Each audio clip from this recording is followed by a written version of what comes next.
कर दें एक बार आप। जी ठीक है, मैं करता हूँ। ओम भूर्भुवः स्वः तत्सवितुर्वरेण्यं भर्गो देवस्य धीमहि धियो यो नः प्रचोदयात्। ॐ गुरुर्ब्रह्मा गुरुर्विष्णु गुरुरेव महेश्वर गुरुरेव परब्रह्म तस्मै श्री गुरुवे नमः। ॐ अखण्डमण्डलाकारं व्याप्तं येन चराचरं तत्पदं दर्शितं येन तस्मै श्री गुरुवे नमः। तस्मै श्री गुरुवे नमः। सभी को प्रणाम। तो आज स्वाध्याय के क्रम में हमारा चेतन अचेतन सुपर चेतन मन से अध्याय दूसरा का 2.16 पृष्ठ संख्या, ये नए वाले वाङ्मय में है। पुराने वाले वाङ्मय में आप लोग एक बार देख लीजिएगा। जो आज का विषय है वो मानसिक उद्वेग जीवन विनाश के प्रमुख कारण। तो आज का जो वाचन है और प्रस्तुतिकरण, तो वाचन बीना दीदी का है, प्रस्तुतिकरण प्रदीप राव साहब जी का है। तो बीना दीदी अगर आप उपस्थित हो तो आज के वाचन से शुरू करते हैं। जी, सभी को प्रणाम। प्रणाम प्रणाम दीदी। आज का विषय मानसिक उद्वेग जीवन विनाश के प्रमुख कारण है। मैं उसका पाठन करने जा रही हूँ। मानसिक स्वास्थ्य की परीक्षा के लिए यह देखना चाहिए कि चिंतन की प्रक्रिया सही है या नहीं। जो बिना किसी वेदना और विक्षोभ के हंसी खुशी और संतोष उत्साह भरा जीवन जी रहा हो, उसे मानसिक दृष्टि से स्वस्थ कहा जा सकता है। दूसरों के सुख को अपने सुख से अधिक महत्व देने वाले, दाम्पत्य जीवन से संतुष्ट, विनोद प्रिय, चिड़चिड़ेपन से युक्त, असफलता और निराशा के वातावरण में भी अपना विवेक संतुलन बनाए रहने वाले मानसिक दृष्टि से स्वस्थ कहे जा सकते हैं। नए व्यक्तियों के बीच नए वातावरण में अपने आप को फिट कर लेना, कभी भी अकेलापन अनुभव न करना, उदासी और खोज से बचे रहना, मन में किसी के प्रति चिरस्थायी ईर्ष्या द्वेष न रखना, अपनी कठिनाइयों को हल्की और सुधरने योग्य मानना, भविष्य की उज्जवल संभावनाओं पर विश्वास रखना, भूतकाल की विपत्तियों का भविष्य की विपन्न आशंकाओं के चिंतन करते रहने की बुरी आदत से बचे रहना, किसी व्यक्ति के मानसिक स्वास्थ्य संतुलन का उपयुक्त प्रमाण माना जा सकता है। विपत्ति के समय धैर्य, शूरवीरों जैसी निर्भयता, पुरुषार्थ में अभिरुचि, मनोयोग पूर्वक परिश्रम, कठिनाइयों से जूझने का साहस, प्रफुल्ल और निश्चिंत रहना, अपनी क्षमताएं बढ़ाने के लिए तथा त्रुटियों को सुधारने के लिए प्रयत्नशील रहना, यह बताता है कि यह व्यक्ति मानसिक दृष्टि से निरोगी है। दूसरों से बड़ी बड़ी आशाएं ना बांधना, अपने संबंध में बहुत ऊंची कल्पनाएं ना गढ़ना भी इस बात का चिन्ह है कि मस्तिष्क यथार्थवादी है। बहुत ऊंची उड़ने और किसी को बहुत ऊंची स्थिति का मान बैठने से अंततः निराशा ही होती है, क्योंकि प्राय सभी मनुष्य किन्हीं किन्हीं दोषों से युक्त पाए जाते हैं।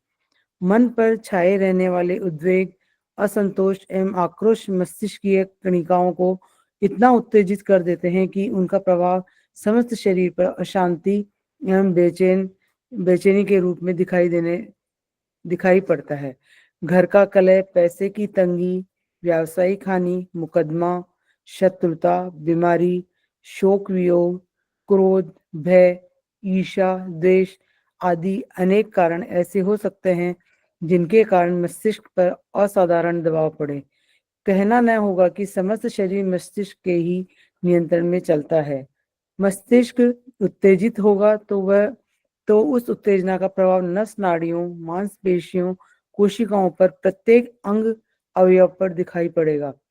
उनकी गति बढ़ जाएगी और बेचैनी अनुभव होगी। इस स्थिति में जीवनी शक्ति का बेतरह क्षरण होने लगता है। क्रम बहुत समय जारी रहे तो शरीर के अंग प्रत्यंग न केवल शिथिल हो जाते हैं वरन उसमें तरह तरह की विकृतियां भी उत्पन्न होती हैं। ऐसे उत्तेजन ग्रस्त व्यक्ति कई तरह के रोगों से ग्रसित होते चले जाते हैं। कई बार स्थिति इतनी विषम बन जाती है कि उसका समाधान मृत्यु ही आकर करती है। संसार के मूर्धन्य व्यक्तियों में अधिकांश को अल्पायु में ही अपना शरीर छोड़ना पड़ा। इसका प्रधान कारण उनके मस्तिष्क का अनावश्यक रूप से उत्तेजित रहना पाया गया। काम की अधिकता, प्रस्तुत योजनाओं की पूर्ति का ताना बना बुनना, उलझनों और समस्याओं को सुलझाने के लिए व्यग्रता, साथियों से असंतोष आदि कितने ही कारण मस्तिष्कीय क्षमता से अधिक दबाव उन पर डालते रहे। फलतः उस तनाव का परिणाम सारे शरीर की अव्यवस्था के रूप में सामने आता रहा है। असामयिक मृत्यु का वह एक बड़ा कारण है जिसके कारण सुविकसित समझे जाने वाले सुसंपन्न एवं मूर्धन्य लोग प्राय जीवन काल की थोड़ी सी मंजिल पूरी करके ही पैर पसार देते हैं। तनाव के चिन्हों में सबसे प्रधान है गहरी निद्रा का अभाव। ऐसे लोगों को देर या कम मात्रा में नींद आती है। जितनी देर आती है वह भी हल्की और छिरछिरी होती है। झपकियां आती रहती है और सामने देखते रहते हैं। अजगी स्थिति बनी रहती है। ऐसी अर्धनिद्रित अवस्था में यदि सारी रात पड़े रहा जाए तो भी उतनी राहत नहीं मिलती जितनी 2-4 घंटे की गहरी नींद में सो जाने पर मिलती है। भोजन द्वारा पोषण प्राप्त करना जितना आवश्यक है उतना ही आवश्यक भी है कि शरीर और मस्तिष्क को श्रमजन्य थकान दूर करने के लिए समुचित विश्राम मिलता रहे। विश्राम का प्रमुख माध्यम है निद्रा। गहरी नींद द्वारा हम थकान मिटाते हैं और नए सिरे से काम कर सकने योग्य स्फूर्ति प्राप्त करते हैं। यदि नींद अधूरी रहेगी तो क्षतिपूर्ति का समुचित साधन बन ही न सकेगा। मनुष्य थका हारा, अज्ञात, बेचैन बना रहेगा। अनिद्रा और तनाव का घनिष्ठ संबंध है किंतु वह मानसिक उत्तेजना के कारण ही उत्पन्न होती है। शारीरिक श्रम से अधिक थका हुआ मनुष्य तो जी अमन जी, कुछ कह रहे हैं आप?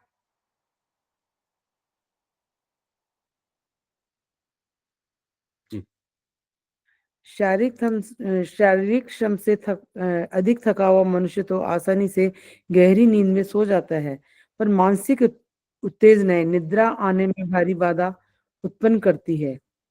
आवेशों से उद्विग्न मनुष्य भीतर ही भीतर बेतरह अज्ञात रहते हैं और चैन की नींद नहीं सो पाते हैं।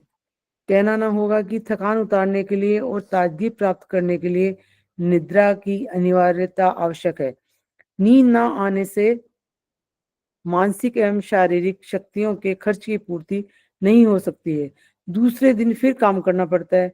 पिछले की पूर्ति होने नहीं पाई थी कि नया बोझ और सिर पर आ गया। इस प्रकार लगातार थकान का बोझ बढ़ता जाता है। मनुष्य दिन दिन दिवालिया होता जाता है। उद्विग्न मनुष्य असहिष्णु, चिड़चिड़ा और असंतुलित रहने लगता है।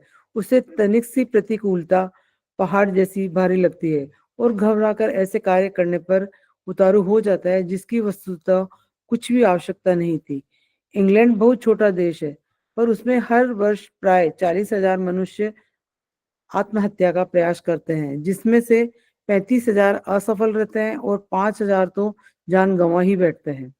निरंतर गंभीर विषय पर सोचते रहते अथवा वास्तविक अवास्तविक कठिनाइयों की बड़ी चढ़ी कल्पना करके उनके संबंध में चिंतित उद्विग्न रहने से मस्तिष्कीय कोशिकाओं में गर्मी अत्यधिक बढ़ती चली जाती है और कभी कभी वह इतनी अधिक होती है कि रक्तचाप की वृद्धि, अनिद्रा का प्रकोप जैसी बीमारियों के रूप में परिणित होती है।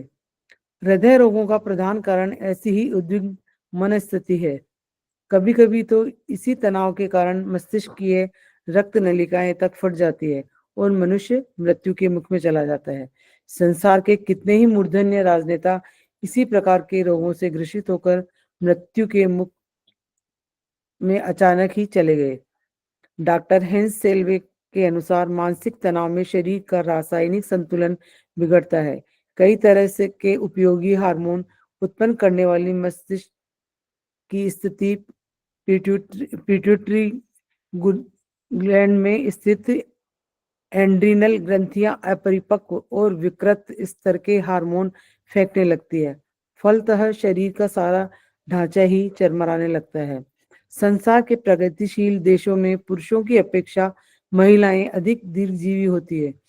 यूं शरीर की संरचना की दृष्टि से उनमें पुरुष की अपेक्षा कुछ कमी ही पाई जाती है और बच्चे को जन्म देने से लेकर उन्हें दूध पिलाने तक की प्रक्रिया भी ऐसी कष्टकारक एवं क्षतिपूर्ण है जिससे सामान्य बुद्धि के अनुसार उन्हें कम आयुष्य प्राप्त होनी चाहिए, किंतु होता उसके ठीक विपरीत है। स्त्रियां पुरुषों की अपेक्षा न केवल अधिक दिन जीवित रहती है वरन वे बीमार भी कम पड़ती हैं। एक आश्चर्यजनक आंकड़े पर गंभीर दृष्टि डालने वाले मनुष्यों ने उनका एक ही कारण खोजा, अपेक्षाकृत अधिक चिंता मुक्त रहना और हंसते खेलते विनोदी जीवन क्रम अपनाना।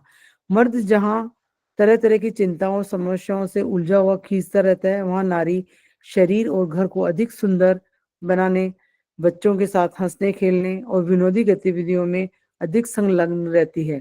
मस्तिष्क पर तनाव अधिक रहने से नर जहां अल्पजीवी होता है, वहां निश्चिंतता और प्रसन्नता को अपनाकर नारी अधिक दिन जीवित रह सकने में सफल होती है और अपेक्षाकृत निरोगी ही रहती है। उपलब्ध आंकड़ों के अनुसार भारतीय नारी अधिक बीमार पड़ती है, जल्दी मरती है। विकसित देशों की अपेक्षा भारत की स्थिति में वह विपरीतता रहने का एक कारण यहाँ की अशिक्षा, पिंजड़े जैसे घरों में कैद रहना, पोषक आहार की कमी और प्रजनन का अधिक भार पड़ना भी है। पर सबसे बड़ा कारण है कि उनकी सामाजिक स्थिति जिसमें पग पग पर उन्हें शोषण का, अपमान, उत्पीड़न, घुटन, असंतोष एवं खींच का अनुभव होता रहता है। नीरस, निरर्थक, प्रताड़ित, प्रतिबंधित जीवन जीने की उद्विग्नता उनकी जिंदगी की अवधि कम करने वाला बहुत बड़ा कारण है। यदि उन्हें संतोष और प्रसन्नता भरी परिस्थितियां विकसित देश की महिलाओं की तरह उपलब्ध हो सके तो कोई कारण नहीं कि वे भी अपेक्षाकृत अधिक दीर्घजीवी और अधिक निरोगी न रह सके। निराशा एक ऐसी प्रक्रिया है जो खींच खांच कर उन्हीं परिस्थितियों के निकट ले आती है जिनसे डरकर निराशा अपनाई गई थी। जितना दबाव निराशा का मस्तिष्क पर जमा किया जाता है, उतना ही चिंतन यदि उन परिस्थितियों को निकट लाने में केंद्रित किया जाए जिन्हें हम जानते हैं कि निश्चित रूप से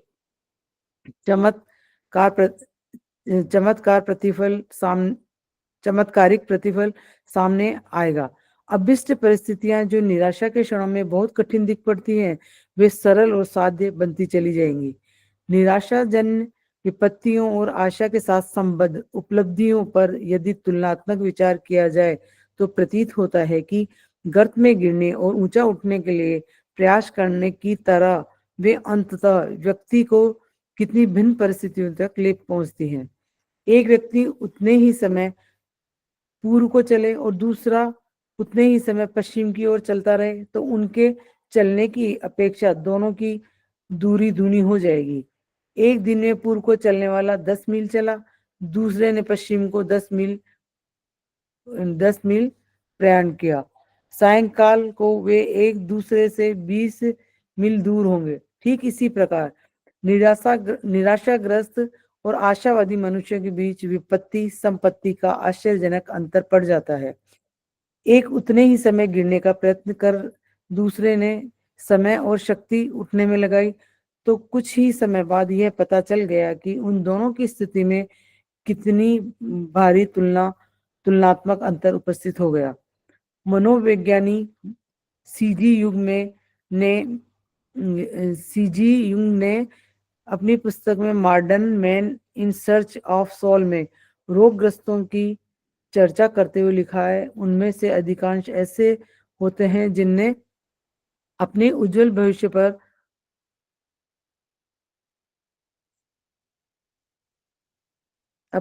भविष्य पर से भरोसा खो दिया है। इन्हें किसी भी चिकित्सा द्वारा स्थायी रूप से अच्छा कर सकना कठिन है। एक के बाद दूसरे मर्ज उन पर हावी होते रहते हैं।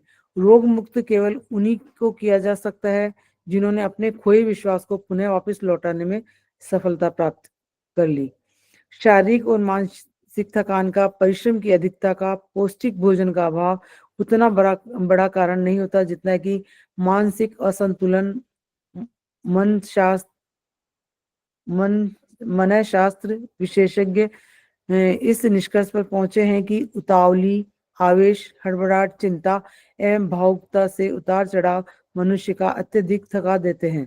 निराशाजनक की अधूरी आशाएं, सामर्थ्य से अधिक ऊंची महत्वाकांक्षाएं, परस्पर विरोधी विचारों के अंतर्द्वंद, अनिश्चित एवं अनिर्णित विचार, आत्महीनता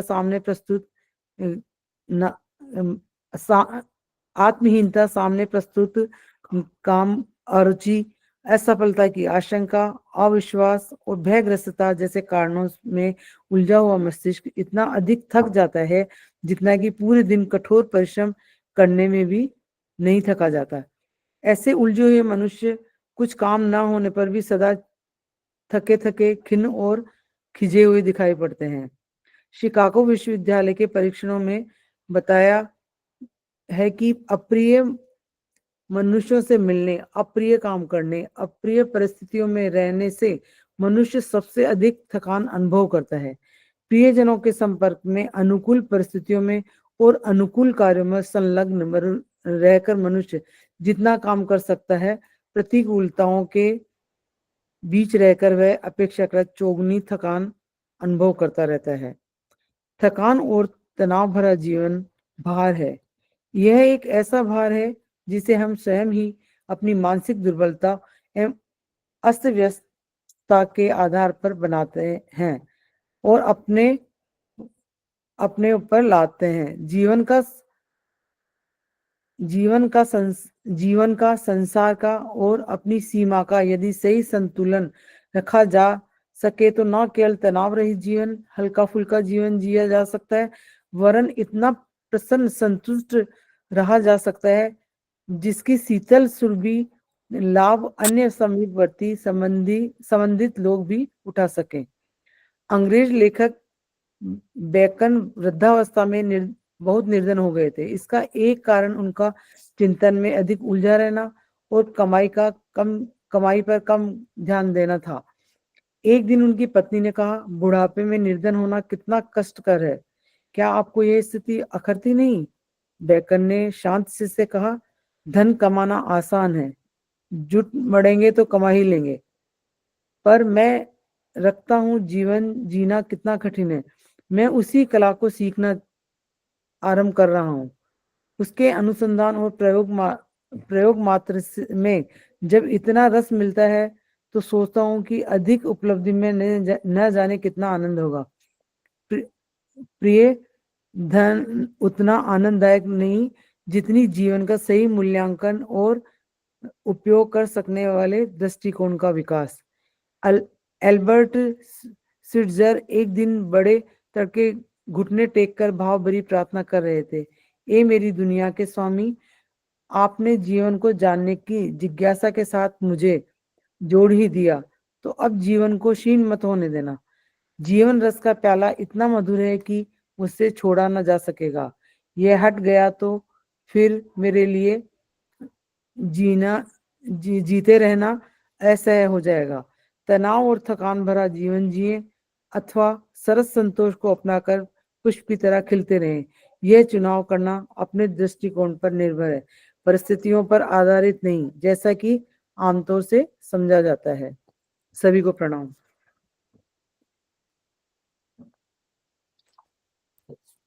जी, सादर प्रणाम। धन्यवाद बीना जी। जैसा कि आज का विषय है और इस विषय के बिल्कुल समसामयिक है। अगर आप देखें तो आपके चारों तरफ अपने आसपास मानसिक रूप से उद्विग्न लोगों की बाढ़ दिखाई देगी, और उनकी वजह से उनका जीवन कितना कठिन, कितना परेशानी में, कितना रोगों से ग्रसित हो चला है, उनकी उत्पादकता कितनी कम हो गई है, कितना परेशान रहते हैं, ये आप समझ सकते हैं और आप देखते भी होंगे। तो इसलिए विषय बड़ा आज का समसामयिक है और मुझे थोड़ा-सा इसको एक्सप्लेन करने के लिए आदेश हुआ है। तो मैं यहाँ कहना चाहता हूँ कि इस जो विषय जो यहाँ पर रखा गया है इस चैप्टर में, यहाँ पर एक स्वस्थ मानसिक व्यक्तित्व के बारे में कुछ हिंट्स दिए हैं गुरुदेव ने, है ना? उसमें बोला गया है कि बिना वेदना का जीवन जीने वाला, बिना विक्षोभ का जीवन जीने वाला, कुछ ऐसी बात कही गई है, हँसी-खुशी का हल्का-फुल्का जीवन जीने वाला, जिसके जीवन में संतोष हो, जिसके जीवन में उत्साह हो, जिसकी हैप्पी फैमिली लाइफ हो, या जो फेल्योर में भी एक संतुलन बनाए रख सके, ऐसा यदि कोई उदाहरण देखने को मिलता है तो आप इसे मान सकते हैं कि मानसिक रूप से स्वस्थ है। फिर वो कहते हैं कि विपत्तियों में धैर्य बना रहे, शूरवीर जैसा हमारा निर्णय हो, मेहनत में रुचि हो, मनोयोग पूर्वक श्रम कर सकें, और वो आगे बोल रहे हैं कि नए एनवायरनमेंट में भी, नई जगहों पर जाकर भी, हम नए लोगों के बीच में भी हम अपने आप को फिट कर सकें, हम वहां पर भी अकेलापन महसूस ना करें, उदासी और खीज हमारे स्वभाव का अंग ना बनने पाए, परमानेंट रूप से हम किसी से ईर्ष्या द्वेष में ना जुड़ रहे हैं। कभी टेम्पररी हो जाए तो बात अलग है, वो जीवन का अंग है, लेकिन हमेशा परमानेंटली ईर्ष्या और द्वेष में भरे रहें और ना रहें। हम आशावादी हों, उज्ज्वल भविष्य के प्रति आशावादी हों और प्रेजेंट में रहें, है ना, वर्तमान में रहें। पास्ट और फ्यूचर के पास्ट के कष्टों को, पास्ट की दुर्गुणता को या फ्यूचर की आकांक्षा में, डर में अपने जीवन को ना जिए। भविष्य की अनहोनी से चिंतित ना रहें, कठिनाइयों को भी हल्की और सुधरने वाला माने, है ना, ऐसा ना माने कठिनाइयों को बहुत बड़ा चढ़ा आकलन ना करें। अगर हम ऐसा करते हैं तो हम एक स्वस्थ जीवन की तरफ अपने कदम बढ़ाते हैं। तो एक स्वस्थ जीवन के बारे में ये बताया गया। अब यहाँ पर एक शब्द और आ रहा था, मानसिक उद्विग्नता। मानसिक उद्विग्नता का अर्थ मित्रों इतना ही है जैसे किसी शरीर पे चढ़ा हुआ बुखार होता है, ऐसे ये मस्तिष्क का बुखार है ना, आप ऐसा समझ सकते हैं। जैसे बुखार के अंदर जब हम बीमार होते हैं, बुखार होता है तो उसमें हमारा पाचन तंत्र लड़खड़ा जाता है, हमारे शरीर के अंदर अग्नि पैदा हो जाती है, हमारे शरीर का टेम्परेचर बढ़ जाता है, प्यास बढ़ जाती है, बेचैनी बढ़ जाती है और कई तरह के दर्द शरीर में होने लगते हैं, है ना। तो और ऐसी अवस्था में कोई उत्तेजित होकर काम करने लगता है और कई बार वो एकदम शिथिल पड़ जाता है। तो ये जो उतार चढ़ाव है, ऐसा ही उतार चढ़ाव जब हमें मानसिक उद्विग्नता होती है, जब इसे मस्तिष्क का बुखार कहा गया है, उस समय भी होता है। कई बार ये तीव्र होता है, कई बार इतना तीव्र होता है कि और कई बार ये मंद होता है। कई बार जब ये तीव्र होता है तो क्रोध, शोक और बेकाबू होकर ये फट पड़ता है ना। और कई बार जब ये मंद जोर में होता है तो चिंता, निराशा, कुड़न, ईर्ष्या, डिप्रेशन जैसी प्रवृत्तियां आपको अपने आसपास देखने को मिलती होंगी।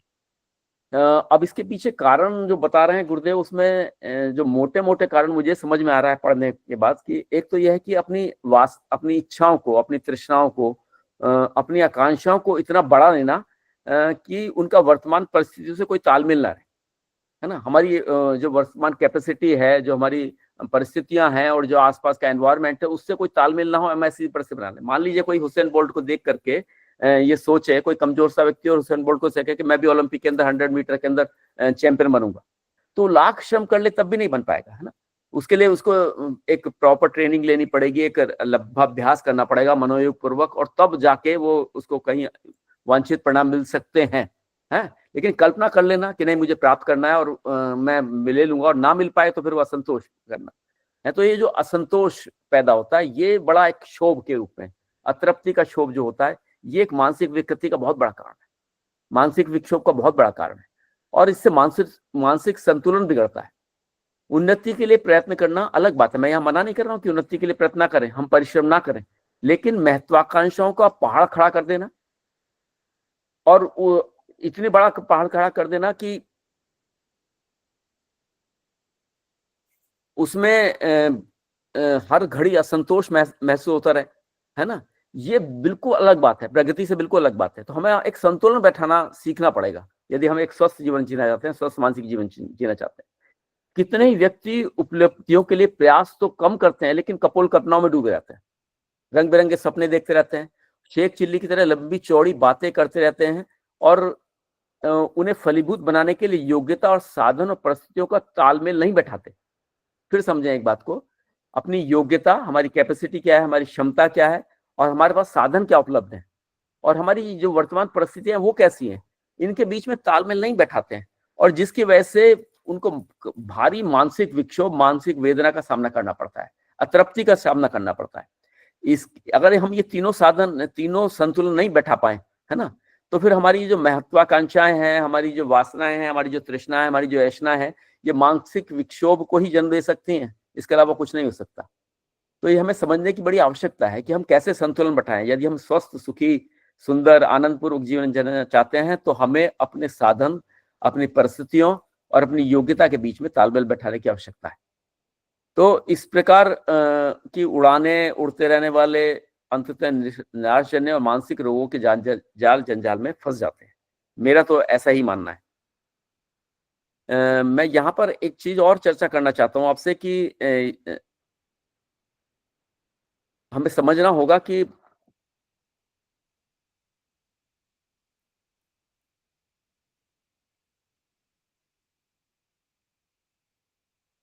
सॉरी, यहाँ पर परम पूज्य गुरुदेव इस लेख में एक बात और कह रहे हैं कि हमें ये अच्छी तरह से पता है कि हमारा शरीर मस्तिष्क से चलने वाला यंत्र मात्र है ना।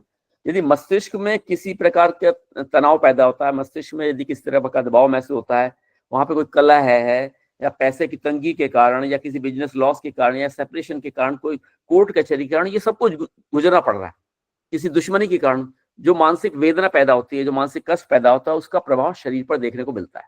और शरीर में 90% रोगों का कारण मानसिक विक्षोभ ही है, जो इन कारणों से पैदा होता है। और कोई व्यक्ति बचा नहीं है इन विक्षोभों से। हर व्यक्ति को इस अपने जीवन में कभी ना कभी आगे पीछे देखना पड़ता है, लेकिन इन विक्षोभों से निकल करके प्रयास करना ये हमारे ही हाथ में है, और इसके लिए कोई बाहर से नहीं होगा, बल्कि हमें ही इसके लिए प्रयास करना पड़ेगा। अब देखिए तो सही, इसमें उदाहरण दिया कि मूर्धन्य व्यक्ति हैं, वो बहुत अल्पकाल के अंदर मृत्यु को प्राप्त हो जाते हैं, अपना शरीर छोड़ते हैं। तो उसमें जो कारण ढूंढा गया, तो उसमें एक बात गुरुदेव यहाँ लिख रहे हैं कि मस्तिष्क में अनावश्यक रूप से दबाव था, काम करने का दबाव था, है ना। उन जो और मस्तिष्क की कोशिकाएं निरंतर उत्तेजित अवस्था में उनकी बनी रहती थी। काम का दबाव, योजनाओं की पूर्ति का ताना बाना बुनना और उसमें संलग्न रहना, उलझनों और समस्याओं को सुलझाने में निमग्न रहना, व्यग्र रहना और अपने साथियों से असंतोष, ये ऐसे कारण थे जिन्होंने बहुत जल्दी छोटी आयु के अंदर ही उन्हें अल्पकाल के अंदर मृत्यु की गोद में सुला दिया। जबकि उनके पास साधन संसाधनों की या स्वस्थ भोजन की या और किसी तरह की कोई कमी नहीं थी। केवल मानसिक उद्विग्नता से, मानसिक थकान ने उन्हें जल्दी ही इस संसार से लौटा दिया। अक्सर ऐसा भी देखा गया है कि जब हमारी मानसिक उद्विग्नता पड़ती है तो होता क्या है, तो आप एक चीज तो हम सभी अनुभव करते हैं कि हमारी रातों की नींद उड़ जाती है ना। और हम सभी जानते हैं कि नींद कितनी आवश्यक है। नींद उतनी ही आवश्यक है जितना भोजन के अभाव के अंदर हमारी कमजोरी आती है, उससे ज्यादा नींद के अभाव में आती है। यदि हम नींद नहीं ले रहे हैं तो निश्चित रूप से आप समझिए एक प्रकार से हम दिवालियेपन की तरफ बढ़ रहे हैं। दिवालियेपन कैसे? जैसे कि मेरे को महसूस होता है कि नींद जो है हमारे शरीर और मस्तिष्क की थकान को दूर करती है और हमें रिचार्ज करती है ना। आप सभी समझते हैं ना। और हम नए सिरे से फिर काम करने के लिए तैयार हो जाते हैं। मान लीजिए हम रात को नींद हमारी आ नहीं पाती है उद्विग्नता के कारण, रात भर आधी अधूरी नींद आती है, आंखें खुली रहती हैं, झपकी आ जाती है, सपने देखते रहते हैं, फिर खुल जाती है और बिल्कुल सुबह उठ करके उठते हैं तो उनको फ्रेश अनुभव नहीं करते हैं और फिर हम अगले दिन काम पे चले जाते हैं। तो हम जब काम पे चले जाते हैं तो हम अपनी संचित पूंजी में से खर्च करते लगते हैं। जो मस्तिष्क की संचित पूंजी है, संचित ऊर्जा, उसे खर्च करते रहते हैं। शरीर की जो संचित ऊर्जा उसे खर्च करते रहते हैं। और जब हम खर्च ज्यादा कर देते हैं और ऊर्जा पैदा नहीं हो पा रही है विश्राम के द्वारा, नींद के द्वारा, तब हम तरह तरह के रोगों के अंदर फंस जाते हैं। और ये थकान हमें अनेक तरह के शारीरिक रोगों से ग्रस्त कर देती है, हमारी क्षमताओं को घटा देती है और हमें डिप्रेशन के अंदर, तनाव के अंदर परमानेंटली ला देती है। तो बहुत आवश्यक है कि हम अपनी नींद को सुधार करें और नींद को सुधार करने के लिए आवश्यक है कि हम अपने मानसिक विक्षोभों को शांत करें, है ना।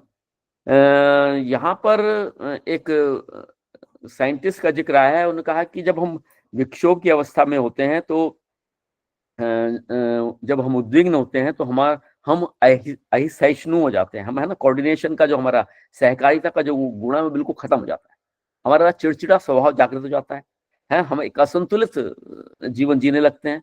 कठिनाइयां हमें पहाड़ की तरह दिखाई देती हैं, असामान्य रूप से हल्की फुल्की कठिनाइयां हम कल्पना रूप में इतना बढ़ा देते हैं और उनको फिर उन कठिनाइयों को समझ करके पहाड़ जैसा समझ लेते हैं और उनको दूर करने के लिए इतने प्रयत्न करते हैं, इतनी क्षमता लगाते हैं जिनकी बिल्कुल आवश्यकता नहीं थी। और जब वो कठिनाइयां सामने आती हैं तो पता चलता है कि वो बिल्कुल चूहे के बराबर थी और हमने अनावश्यक रूप से अपनी ऊर्जा का एक बड़ा हिस्सा खर्च कर दिया। यानी कि उनका जो चीजों को देखने का जो दृष्टिकोण है वो बिगड़ जाता है, उनका जो परसेप्शन है वो बिगड़ जाता है, वो चीजों को असंतुलित रूप से देखने लगते हैं और उसके लिए असंतुलित रूप से देखते हैं और बिल्कुल अनर्थक प्रयास करते हैं और गलत दिशाओं की तरफ अपनी ऊर्जा को व्यय करने लगते हैं, जिसका परिणाम हम समझ सकते हैं किस रूप में होता है ना, कि हमारी उत्पादकता, हमारी क्षमताएं कम होने लगती है और हम अपने जीवन के अंदर भौतिक और आध्यात्मिक या किसी भी जीवन के अंदर असफल होने लगते हैं। कई बार देखा गया है कि विकृति इतनी बढ़ जाती है कि जब आप देखते हैं कई बार कि जब हम लगातार तनाव के अंदर रहते हैं, लगातार विक्षोभ के अंदर रहते हैं, लगातार वेदना के अंदर रहते हैं, तो हमारे जो मस्तिष्क के न्यूरॉन्स हैं, है ना, उनके जो निरंतर सर्किट्स बनते रहते हैं वो टूट जाते हैं और वो कई बार वो शॉर्ट सर्किट हो जाते हैं और वो इतने तप्त हो जाते हैं कि उसका प्रभाव हमारे मांसपेशियों, मांस मज्जाओं सबके ऊपर पड़ता है और कई बार स्थिति इतनी विकृत हो जाती है कि मनुष्य पागलों जैसी स्थिति अपने लिए खड़ी कर लेता है ना। हाई ब्लड प्रेशर हो जाता है और हाई ब्लड प्रेशर होता है, कई बार हृदय के कई तरह के डिसीज चालू हो जाती हैं और यहाँ तक देखा गया है कि हाई ब्लड प्रेशर की स्थिति में हमारे मस्तिष्क की कई नर्व्स फट जाती हैं जिन्हें ब्रेन स्ट्रोक कहा जाता है। ऐसी स्थिति भी अक्सर आती है और जितने बड़े बड़े लीडर्स हुए हैं उनको देखा होगा आपने, ब्रेन स्ट्रोक की वजह से, हार्ट डिसीज की वजह से वो चले जाते हैं इधर से। मेरे को अक्सर ये सुनने को मिलता है कि बहुत सारे लोग ऐसे हमारे लीडर्स हैं, पॉलिटिशियंस हैं, जिन लोगों को रातों को नींद नहीं आती और रात को नींद आने के लिए उन्हें अल्कोहल का सहारा लेना पड़ता है और अधिकतर लोगों को लेना पड़ता है ना, अन्यथा वो सो नहीं सकते हैं। इतना तनाव, इतना जो उनको जीवन के अंदर देखते हैं वो लोग, है ना, इतनी चीजों को झेलते हैं और इतनी चीजों को हैंडल करते हैं, उससे ऐसी अवस्था उन लोगों की आ जाती, तो उससे निकलने के लिए वो लोग अल्कोहल का सहारा लेते हैं। लेकिन ये भी सुखद स्थिति है कि एक हम लोग के सामने उदाहरण देखने को मिलता है कि बहुत सारे लीडर्स हमारे वर्तमान समय में भी ऐसे हैं, जैसे आप योगी जी कह दीजिए, जिनकी पृष्ठभूमि आध्यात्मिक है ना। और अभी मैं पिछले दिनों हमारे सड़क मंत्री हैं, रोडवेज के मंत्री हैं, गडकरी साहब, उनका मैं इंटरव्यू सुन रहा था तो वो कह रहे थे कि मैं पूर्णतः शाकाहारी हूँ और मैं बिल्कुल अल्कोहल नहीं लेता और मैं पूर्णतः नींद का आनंद लेता हूँ, है ना। तो ऐसे हो सकता है कि मैं, हमारे वर्तमान प्रधानमंत्री भी उसी श्रेणी में और ऐसे बहुत सारे और भी लोग, पॉलिटिशियन हैं, जो अपने जीवन में संतुलन बनाए रखते हैं और उसके संतुलन बनाए रखने में उनकी आध्यात्मिकता का बहुत बड़ा हाथ है। ये विश्वास करना पड़ेगा, वो अपने जीवन के प्रति आशावादी हैं, वो उज्जवल भविष्य के प्रति आशावादी है। उनके अंदर कहीं अपने से ज्यादा दूसरे लोगों की समस्याओं को दूर करने का भाव, उनके अंदर कहीं अपने आप को समाज का एक अभिन्न अंग मानकर उसके साथ सहयोग करने का भाव है। तो ये जो भाव रहता है तो वहां पे आप समझ सकते हैं कि हम ऐसी परिस्थितियों से बिना उसके भी अपनी अच्छी नींद को ले सकते हैं। तो नींद एक बहुत बड़ी आवश्यकता है जो उद्विग्नता की अवस्था के अंदर नष्ट हो जाती है। इसके अलावा मेरे यहाँ पर एक बात और वो कह रहे हैं कि निराशा में ना रहें। गुरुदेव ये बात कर रहे हैं कि निराशा में ना रहें। Like attracts like. जब हम निराशा के अंदर रहते हैं तो हम निराशाजनक परिस्थितियों का निर्माण कर लेते हैं और हमारे सामने वही परिस्थितियां जिनके कारण हमारे जीवन में निराशा आती है, उन्हीं परिस्थितियों को हम खड़ा कर लेते हैं। तो वही कह रहे हैं कि उन निराशाजनक परिस्थितियों से बचने का प्रयास हमें ही करना पड़ेगा, कि कोई बाहर से नहीं आएगा। और उस प्रयास को करने के लिए हमें सतत प्रयत्नशील रहना चाहिए। गिर तो रही है गड्ढे के अंदर, लेकिन उस निराशा से निकलने के लिए, मानसिक उद्विग्नता से निकलने के लिए प्रयास हमें करना पड़ेगा। कई बार देखा गया है कि ये हमारे प्रयास बड़े आधे अधूरे रहते हैं, हम बहुत थोड़े से प्रयास करते हैं और निरंतर ये बताया गया जब हम भय की स्थिति में होते हैं या उद्विग्नता की स्थिति में होते हैं तो वो विचार, एक ही तरह के विचार या एक ही तरह के निराशा भरे विचार बार बार रिपीट होते रहते हैं और सर्कल के रूप में गोल गोल घूमते रहते हैं। बार बार वही विचार आते रहते हैं और हमारे अंदर उद्विग्नता पैदा करते हैं और धीरे धीरे वैसी परिस्थितियां हमारे सामने खड़ी हो जाती हैं और हम उनके अंदर और डूब जाते हैं।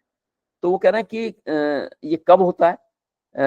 तो ऐसा भी देखा गया है कि जब हम अप्रिय लोगों के बीच में होते हैं, या कोई ऐसा काम हमें मिल जाए जो हमें अप्रिय हो, या हमारी परिस्थितियां किसी कारणों से, जैसे मैंने बताया कि फैमिली रीजन से, सेपरेशन के कारण, मुकदमेबाजी के कारण, रोग के कारण किससे अप्रिय बन गई हैं, परिस्थितियां बन गई हैं, उस अवस्था के अंदर हम बहुत ज्यादा थकान का अनुभव करते हैं, बहुत ज्यादा उद्विग्नता का अनुभव करते हैं।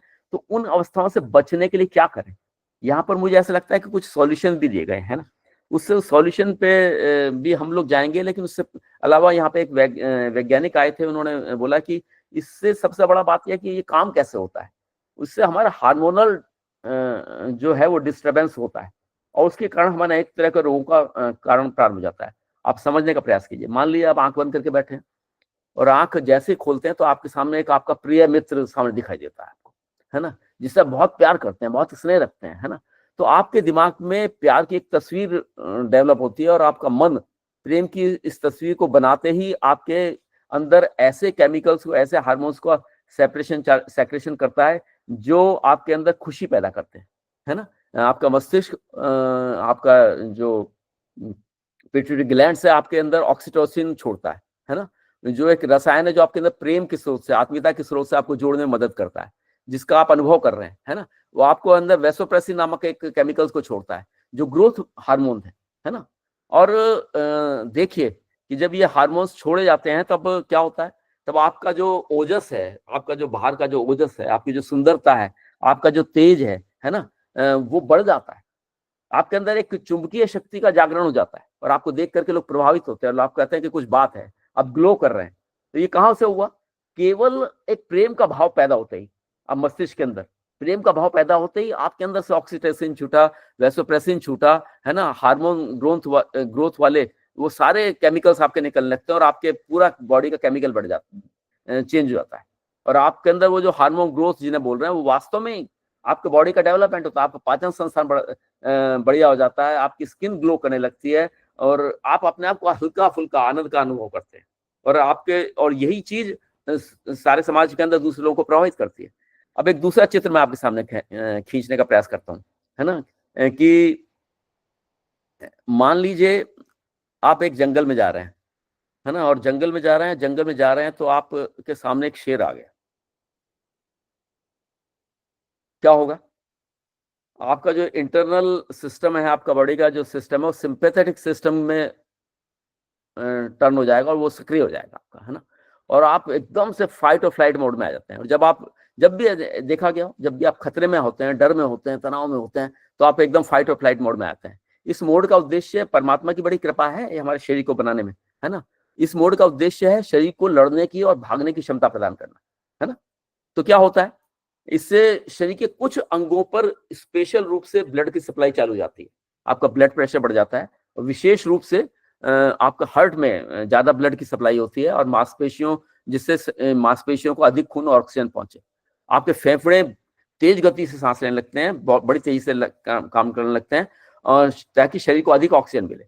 आपकी मांसपेशियों को अधिक खून मिलने लगता है, जिससे शरीर, आपके हाथ और पैरों की मांसपेशियों को विशेषकर अधिक खून मिलने लगता है, जिससे वो भागने के लिए तैयार हो जाए, है। आपके एड्रिनल ग्लैंड्स कॉर्टिसोल हार्मोन छोड़ती हैं, जिससे शरीर में ऊर्जा और सतर्कता बढ़ने लगती है।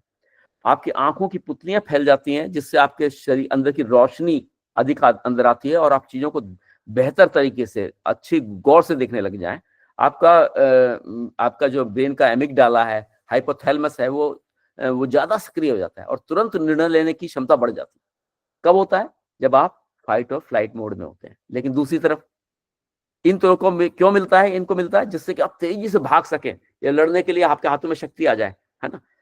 और जब ये हो रहा होता है तो दूसरी तरफ क्या हो रहा है, दूसरी तरफ भी समझने का प्रयास करना पड़ेगा कि बहुत सारी चीजें, बहुत सारी सप्लाई आपकी रुक जाती है, कट जाती है।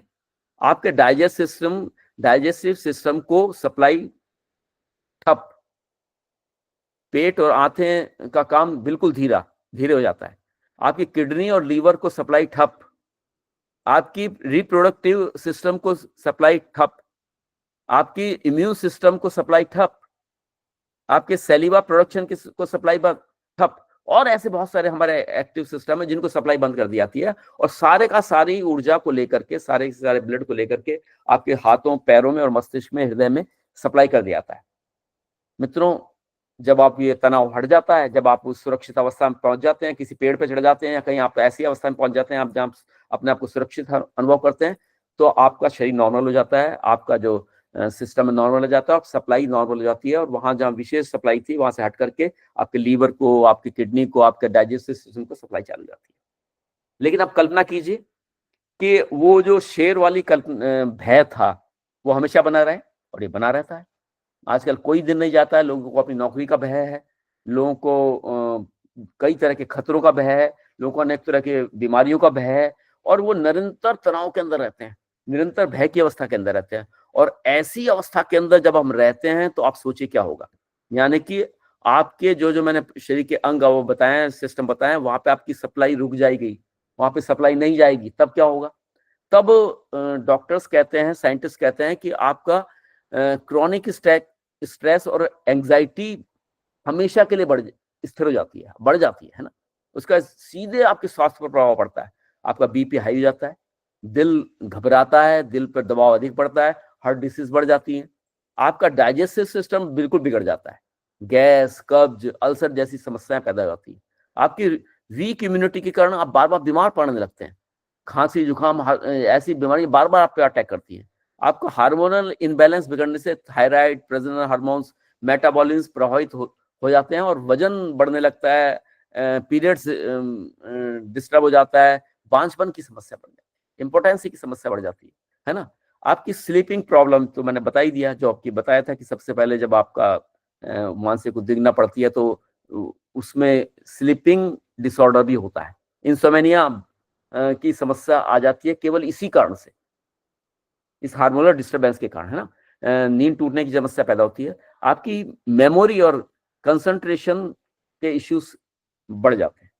तो आप समझ सकते हैं कि यदि हम उद्विग्न अवस्था के अंदर रहते हैं तो कैसी कैसी समस्या हमारे जीवन में आ सकते हैं।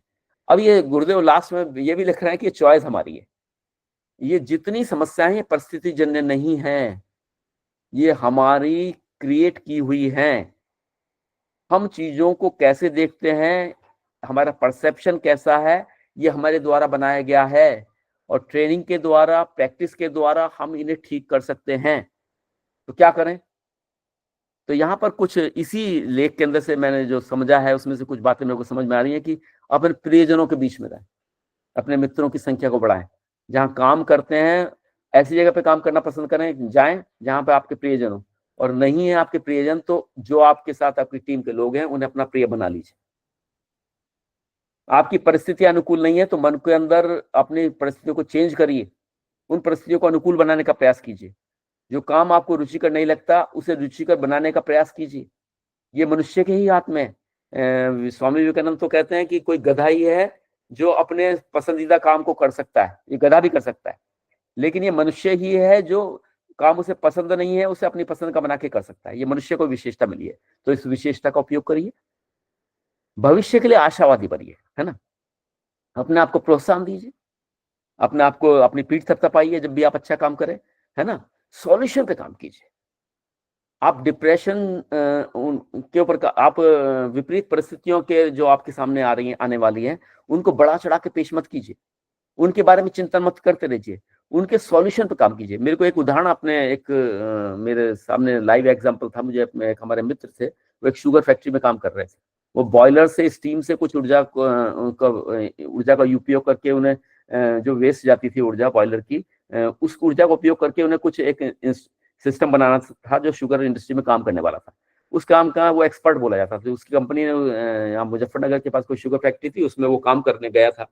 तो जब उसने वो सिस्टम डेवलप कर दिया, वहां पे लगा दिया, तो उसने जब उसे अगले दिन उसका इनॉग्रेशन होना था, उसको सिस्टम को ऑपरेट चालू होना था, जब उसने एक रात पहले उसको ऑपरेट करके देखा तो पता चला कि वो ऑपरेट काम नहीं कर रहा है। उसके हाथ पांव फूल गए। उसने कहा कि मेरी कंपनी ने 50 लाख रुपए लगा करके इस सिस्टम को बनाया और मुझे इसे भेजा गया इंजीनियर के रूप में लगाने के लिए, और ये सिस्टम काम नहीं कर रहा है।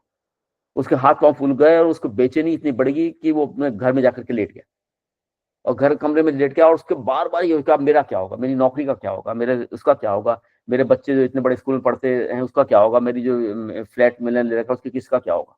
और लगातार चिंता में डूबा रहा और 24 घंटे वो चिंता में डूबा रहा। अगले दिन वो अपने काम पे नहीं गया, अपने साइट पे नहीं गया और 24 घंटे के पश्चात उसे कुछ इनसाइट पैदा हुआ, उसे कुछ लाइट पैदा हुई। उसने कहा कि ये सिस्टम तो मेरा नहीं था। अब उसने कहा कि अब जो हो गया वो हो गया। अब मैं इसके सॉल्यूशन पे काम करूँ, है ना? तो उसने सॉल्यूशन पे काम करने के लिए सोचा और उसने सॉल्यूशन पे जब काम करने की सोचा, तो फिर उसके दिमाग के बल्ब चालू हो गए खुलने और उसने बोला कि मेरे को याद आया कि ये सिस्टम तो मेरा थोड़ा ना है, ये तो मेरी कंपनी का है।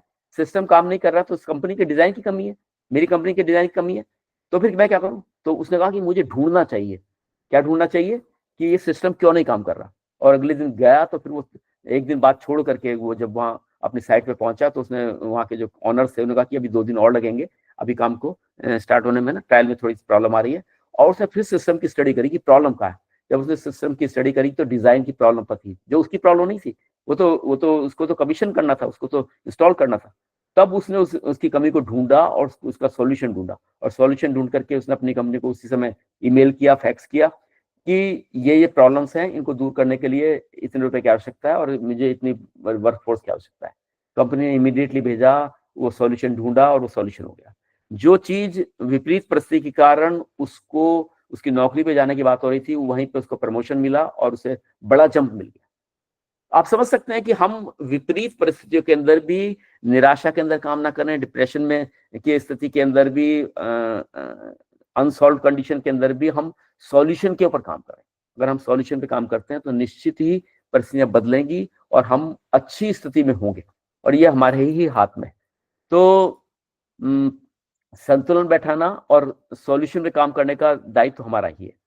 और जीवन संसार कवि वैकन का एक नाम आया है, उसमें उनकी पत्नी कह रही है कि भाई बुढ़ापे के अंदर पैसा नहीं होता है तो कितनी कठिनाइयाँ होती है कि आप इसको नहीं समझ रहे हैं। तो मुझे उनकी बात बड़ी अच्छी लग रही है। वो कह रहे हैं कि नहीं मैं जीवन जीने की कला सीख रहा हूँ और जीवन जीने की कला को सीखने के अंदर ही मुझे आनंद आ रहा है और जब मैं सीख जाऊँगा तो कितना बड़ा आनंद होगा।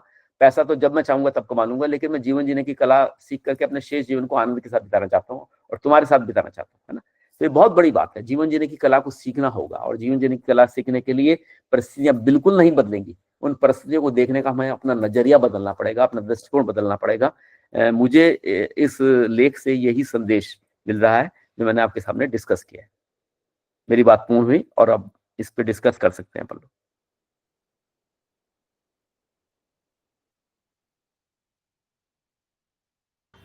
जी। जी भाई साहब, बहुत-बहुत धन्यवाद, बहुत-बहुत आभार। आपने इतनी अच्छे से और इतने विस्तार से एक-एक चीज़ों को रखा और दीदी का वाचन भी बहुत सुंदर रहा। और जैसा आपने कहा कि ऐसा हम लोग अपने आस-पास अपने जो चिर-परिचित लोग हैं, उन लोगों में चीज़ देखते हैं। मुझे लगता है कि कुछ अंशों में हम सब कहीं न कहीं इन सब चीज़ों से ग्रसित रहते हैं। और गुरुजी ने जो एक चार्ट बनाया कि क्या-क्या बिंदु है जो ये बताता है कि हम मस्तिष्क से निरोग हैं या फिर उद्विग्न नहीं है, क्या है? वो एक बार हमें ज़रूर एक चार्ट अपना बना लेना चाहिए और जी। अपना स्व अवलोकन हम खुद कर लें। और आपने इतने अच्छे से हर चीज़ का एक उपाय भी बताया कि क्या है, उसको हम कैसे कर सकते हैं, अलग-अलग स्थितियों में। क्योंकि आज का तो वातावरण ही ऐसा है, पूरी व्यवस्था ही ऐसी है, तो जिसकी वजह से ये सब चीज़ें जो है निर्मित हो रही हैं। लेकिन अगर ऐसे गुरु का और ऐसे विचारों का अवलंबन रहेगा, तो निश्चित ही हम सब इन सब चीज़ों से पार हो पाएँगे और अपना जो ध्येय है, उसको तलाश पाएँगे और उस पे लग पाएँगे। तो बहुत बढ़िया भाई साहब, बहुत-बहुत धन्यवाद। तो हैंड रेज़ है राजेंद्र भैया। जी भैया। जी भैया प्रणाम। प्रणाम भैया, प्रणाम। भैया ये चीज जो इसमें गुरुजी ने सब लिखा है, मानसिक उद्विग्नता के कारण, इच्छाएं और प्रतिकूलता, लेकिन हमको एक कारण और समझ में आया जो सही है कि गलत, इसका जरा आकलन करिए। खालीपन भी मानसिक उद्विग्न पैदा करती है क्या? इसका निवारण कैसे किया जाए, अगर ये है उद्विग्नता का कारण तो?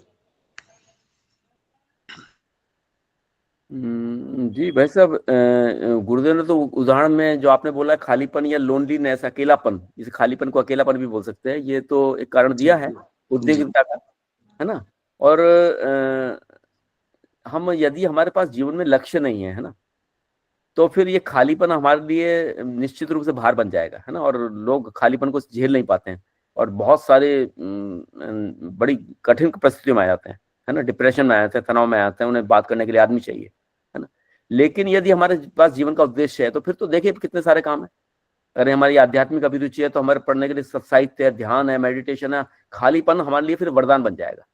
तो खालीपन वरदान कब है? जब हमारे सामने जीवन का लक्ष्य है, हमारे सामने जीवन के लिए कोई गोल है, तब तो हमारे लिए खालीपन वरदान है, हम उसका बिल्कुल श्रेष्ठतम उपयोग कर सकते हैं। यदि हमारे पास जीवन का कोई लक्ष्य नहीं है, फिर तो खालीपन निश्चित रूप से हमारे डिप्रेशन पैदा करेगा, उद्विग्नता पैदा करेगा, मानसिक विक्षोभ पैदा करेगा। टाइम टेबल कैसे बनाया जाए स्वाध्याय का और इस चीज का, जो सुबह 10 बजे से 6 बजे तक आदमी खाली रहता है, उस समय इसका टारगेट कैसे बनाया जाए? सुबह 10 बजे से 6 बजे तक या सुबह 6 बजे से 10 बजे तक? बजे से 6 बजे तक।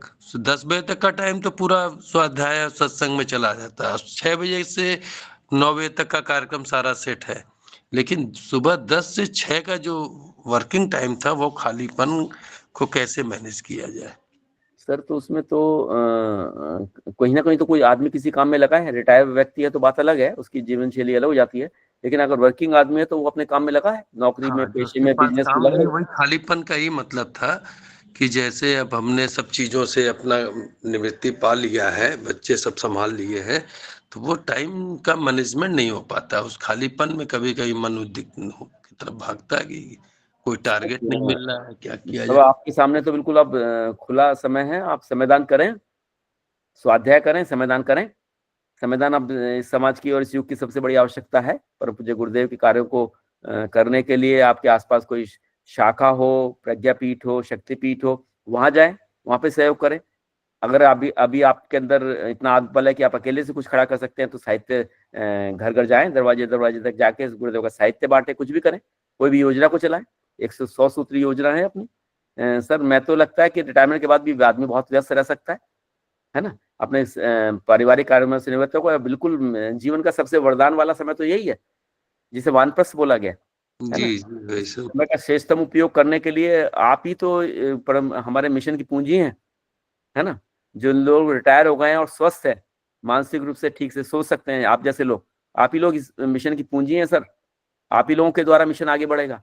तो मेरे तो लगता है कि आप 4 घंटे 3 घंटे अपनी परिस्थितियों को देखते हुए समयदान करें। अपने आसपास जो भी अगर आत्मबल कम है, आप भी ऐसा महसूस नहीं होता कि अकेले कर सकते हैं, तो जो लोग काम कर रहे हैं उनके सहयोग करें, उनके साथ जी जुड़ जाए। जी जी जी बिल्कुल सही कहा आपने। उसी में एंगेज करना पड़ेगा अपने आप को। जी बिल्कुल ठीक भाई साहब, प्रणाम। जी भैया, राजन भी एक बार और प्रदीप भैया ने सबसे पहले यही बात रखी कि अपने लक्ष्य को हम लोग पहले ढूंढ लें। लक्ष्य अगर हम अपने आप को तय कर पाए उसको, तो फिर मुझे लगता है दिशा मिल जाएगी। जो भैया कह रहे हैं कि समयदान और वही अभी तक हम लक्ष्य को जो है मतलब निश्चित नहीं कर पा रहे हैं, भटक रहे हैं। तो लक्ष्य मुझे लगता है कि जैसे आपकी क्या स्किल है, ठीक है, अगर उस स्किल को भी आप दूसरों को सिखाने में समय दे पाए तो वो भी एक तरह से समयदान ही होगा। आप कुछ लोगों को वैसा बना पाएंगे, कुछ ऐसे लोग। तो हमारी मतलब वही है ना कि टारगेट होता है एक, और हमारी रुचि कई तरफ भाग रही। हम ये निर्धारित नहीं कर पा रहे कि उसमें से करना क्या चाहिए, किस रुचि तरफ। नहीं भैया, मैं स्किल की बात कर रहा था आपकी हाँ। कि आप में क्या, जो आपने किसी को जो है जीवोपार्जन के लिए, अगर आप जी मतलब एक उदाहरण के तौर पे मैं कह रहा हूँ कि हर किसी के पास अपनी एक स्किल होती है, तो उसको अगर आप तैयार कर पाए किसी और को भी वैसे, तो वो भी एक वो हो सकता है। और आज के समय में तो स्किल डेवलपमेंट के नाम पे कितना जो है व्यवसाय चल रहा है। तो खैर जी। ये एक अलग विषय है और हम लोग इस पे कभी हाँ चर्चा कर लेंगे फिर। जी जी जी जरूर जरूर। जी प्रेमलता दीदी। जी जी भाई साहब, मैं जी विप्लव। सभी जुड़े सभी भाई बहनों को सादर प्रणाम। मैं बताना चाहती हूँ कि वो भाई साहब जो बोल रहे हैं कि कैसे हम अपना समय ये करें, तो हम यहाँ बताना चाहेंगे कि सोशल मीडिया में जो क्या हो रहा है, अभी गुरुदेव के जितनी सारी पुस्तकें हैं सभी का ऑडियो बन रहा है। तो उस ऑडियो बनाने में बहुत लोग उसमें इन्वॉल्व हैं। कोई ऑडियो बना रहे हैं, कोई चेकिंग कर रहे हैं, कोई एडिटिंग कर रहे हैं। तो उनमें बहुत भाई बहन सब संलग्न हैं, जो जॉब करते हैं या फिर जो रिटायरमेंट है। बहुत लोग जो इंटरेस्ट लेते हैं, जो जिस तरह का काज कर सकते हैं उसमें इन्वॉल्व हो सकते हैं। और बहुत अच्छी अच्छी पुस्तकों का, गुरुदेव की पुस्तकों का स्वाध्याय वगैरह होता है, उसमें अगर जुड़े तो उन्हें बहुत ही अच्छा लगेगा। मैं दीदी ये राय दूंगी। और जी इसके लिए जी जो आपने बताया काम, ये कहाँ पे हो रहा है और किन से जुड़ना पड़ेगा, किन से बात करनी पड़ेगी, ये भी बता दें जिससे सुनने वालों को दीदी फायदा हो जाए। दीदी ये आलोक हाँ, भैया आप की बात आप कर रही हैं क्या? आप आप ना चैट बॉक्स में नंबर डाल दीजिए, मैं उसमें आपको लिंक भेज दूंगी। प्रेमलता दीदी, आलोक भैया जो जिस जी चीज को लेके बढ़ रहे हाँ हैं उसी हाँ को हाँ कह रही हैं हाँ क्या? जी जी हाँ, आलोक भैया के, हाँ आलोक भैया के ठीक। द्वारा। प्रदीप भैया, जी मेरे पास है नंबर सब हाँ तक, मैं जी आपको भैया, दे जरा दूँ। सा उसका मैं देखिए, तो उसमें हो सकता है हमारा कुछ काम, अगर हमारी कुछ चीजें जो है, क्योंकि इसमें ऑडिटिंग और इस सब चीजों में कभी इंटरेस्ट था हमारा, तो हो सकता है ठीक हमारा है। किसी प्रकार का सहयोग अगर पुनः मिले। जागृत हो जाएगा। जब था तो ठीक फिर जागृत हो जाएगा और बहुत अच्छा लगेगा। खाली समय स्पेंड करना बहुत अच्छा मैं है इसमें। मैं शेयर कर दूंगा जी भैया। ठीक है भैया, ठीक। जी जी जी जी जी, धन्यवाद धन्यवाद। जी। ओम नारायण भैया, आपका हैंड रेज था। जी जी भैया। हाँ जी, सभी को प्रणाम। प्रणाम भैया। हाँ, तो मैं बहुत ध्यान से सुन रहा था, भैया ने बताया जो है।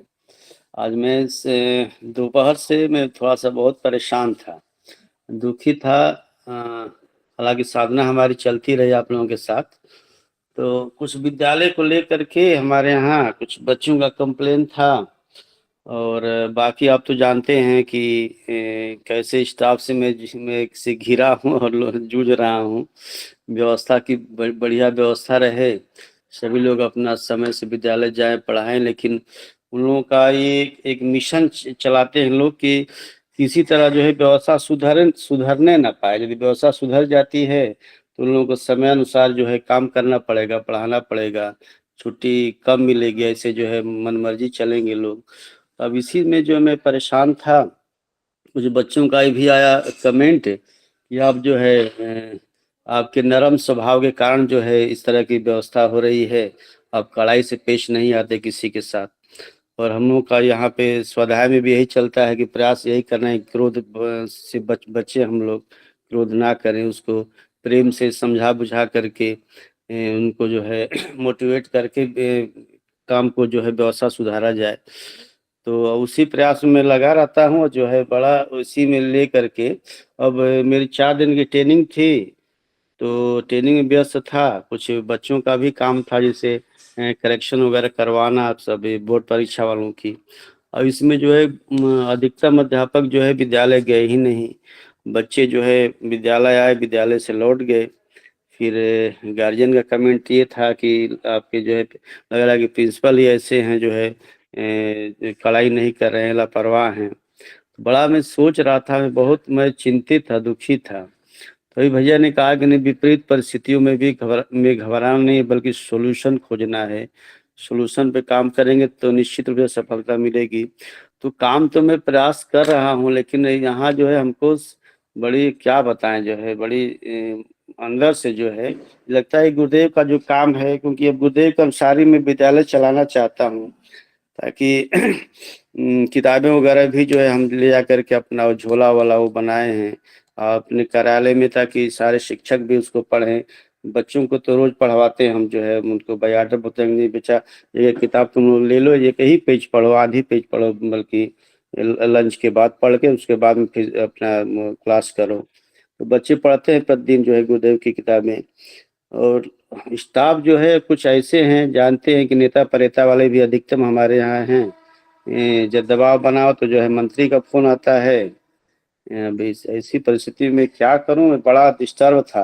हालांकि कुछ हमको एनर्जी मिली भैया की बात से जो है कि सोल्यूशन पे काम करना है, अब बाकी क्या होता है उसको छोड़ देना है। और निर्भय होकर के गुरुदेव के काम को पूरा करना है। तो गुरुदेव का अनुसार ही चलना, उस पर कुछ सोल्यूशन आप लोगों के पास हो तो कुछ हमको बताया कि इस समय हमको क्या करना चाहिए। क्रोध से ही बचना है, साधना चल रही है तो प्रयास ये करते हैं कि आप शब्द में जो है मुख से किसी के प्रति ना निकले, और व्यवस्था भी चलानी है, अब शब्द भी नहीं बोलना है, मोटिवेट भी करना है। लेकिन ऐसे लोग हैं जो क्या बताएं कि अधिकतम लोग ऐसे हैं, शिक्षक भी जो है मांसाहार और ये शराब वगैरह पे ज्यादा उन लोगों का वो रहता है। क्रोध नहीं तो ऐसे करना लोगों है, को मीटिंग कैसे कहा सुधारा जा जाए, रहा है, कैसे गुरुदेव क्या किया कहते हैं कि जाए? क्रोध नहीं करना। जी लेकिन जी। अब बच्चे, हमारे बच्चे रहते हैं, बच्चे गलती करते हैं, गलतियां करते हैं, तो क्या बच्चों को हम डांटते नहीं है? नहीं डांटेंगे तो क्या हो जाएंगे जी बच्चे? तो एक आंख दुलार की, एक आंख फटकार की। तो जहां भी आप जी जी करते हैं, जी जहां जरूरी जायज होता है थोड़ा सा क्रोध करना, वहां तो कर ही सकते हैं, किए भी बगैर भी नहीं चलेगा ना, इसलिए वहां तो करना ही जी चाहिए जी थोड़ा बहुत। हम अपने बच्चों को डांटते हैं तो क्या गलत हम करते हैं क्या? उसको, उसके लिए हमारे बुरा थोड़ी ना दृष्टि है, लेकिन हम उसको सुधारने के लिए, उसको सही रास्ते पे लाने के लिए हम उसको डांट रहे हैं, क्रोध कर रहे हैं। तो जहाँ ये जरूरत है वहां सामान्यतया तो तो थोड़ा सा क्रोध जायज जायज है करने के लिए। सामान्यतया डांटते हैं लेकिन वहाँ ऐसे लोग हैं जो डांटने का भी उनके ऊपर कुछ असर नहीं पड़ता है। उस समय मान लेते भैया हैं, बाद में अपने वाले फील करने लगते हैं। भैया एक जिम्मेदारी नियुक्त करिए, और जिसको हम कहते हैं ना, हर दिन का एक उनका लेखा जोखा। आपका विद्यालय प्राइवेट है या सरकारी है? सरकारी है ना? सरकारी है। तो एक रिपोर्ट बनता है, DPR, डेली प्रोग्रेस रिपोर्ट। हम्म। वो 8 घंटे का विद्यालय है, 8 घंटे में आप 4 घंटे पढ़ाते हैं, 4 घंटे कर रहे हैं, कुछ इस तरीके का आप करके देखिए एक बार। क्योंकि हर व्यक्ति का आपके ही थ्रू कहीं ना कहीं दीदी आपकी आवाज नहीं आ रही, लग रहा है कॉल आ रहा है तो इसकी वजह से। कहीं ना कहीं भैया आप ही के द्वारा उनकी आगे रिपोर्ट भी जाती होगी। जी। तो तो आप उनका एक DPR। अधिकारी भी ऐसे है ना कि उसका कोई विशेष असर नहीं रहता, फिर कहते हैं छोड़िए ऐसे है ये है, तो मंत्री जी का फोन आ जाएगा तो ये होगा सब। वो भी अधिकारी भी जहाँ जहाँ से कंप्लेन करना है वो खुदे जो है उनसे मिले रहते हैं सब। यही ऐसी दुर्व्यवस्था है, जिसे कंप्लेन करेंगे खुदे मंत्री से डर रहे हैं। नहीं, लेकिन माता पिता पर तो किसी का भी जोर नहीं हो सकता ना। चलिए, आपके लिए समस्याएं पैदा कर देंगे, क्योंकि मैं एक प्राइवेट विश्वविद्यालय में हूँ। ऐसी जी परिस्थिति अपने जीवन में यहाँ कई बार झेली है। तो सरकार, अब जैसे प्राइवेट में ठीक है, हर आदमी कहीं ना कहीं पहुंच से पहुंचा है, कुछ अपनी जी विद्वता से पहुंचे हैं। जी। सरकारी में भी कुछ विद्वता से पहुंचे हैं, कुछ पहुंच से पहुंचे हैं। हम्म। लेकिन जब माता पिता कोई शिकायत पत्र भेजते हैं तो मजबूरी हो जाती है उस पर किसी भी तरीके की क्रिया और प्रतिक्रिया करना। फिर तो मंत्री जी नहीं उतना कुछ दबाव डाल पाएंगे। जी जी जी जी, आप अगर प्रयास कर, मतलब ऐसा कुछ सफल हो सके तो करके देखिए। जी जी। ठीक ठीक है जी। जी भैया, आपकी परिस्थिति से मैं बहुत अच्छी तरह अवगत हूँ और मुझे पता है कि आप इसमें से रास्ता निकाल लेंगे। गुरु जी का मार्गदर्शन भी है और हम सबों का साथ भी है, तो कुछ ना कुछ रास्ता जरूर निकलेगा भैया। तो ठीक है, आइए समय भी हो गया है और इसी के साथ जी जी भैया, तो आज के लिए शांति पाठ करते हैं प्रदीप भैया। जी। मैं भी गया है जी।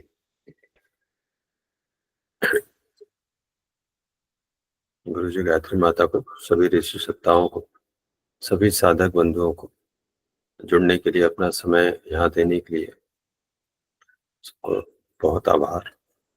आइए शांति पाठ। ओम शांति शांति शांति। प्रणाम प्रणाम सभी। भैया, सभी भैया लोगों को प्रणाम, सादर प्रणाम प्रणाम भैया।